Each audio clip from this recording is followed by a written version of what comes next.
بس قبل ما ندخل في تفاصيل ونعرف هي ايه اصلا اللايت ويت، احنا هنقول احنا ليه اصلا بنستخدم اللايت ويت.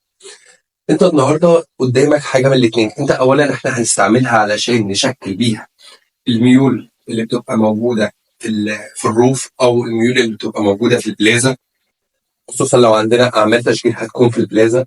ففكره ان احنا نحط خرسانه، هنقول خرسانه عاديه فوق الروف او فوق البلازا، فده طبعا احمال، وخصوصا انك انت بتتكلم عن ثيكنس بيتراوح دايما من 10 ل 20 سم.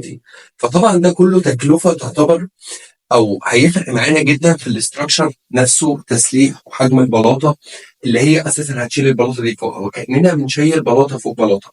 فهنا بيتم التوجه لللايت ويت كونكريت باعتباره اخف وزنا، فمش بيأثر على الديد لود، او مش هيدخلنا في حسابات مختلفه بالنسبه للديد لود اللي بتبقى في الكالكوليشن بتاعت المبنى نفسه.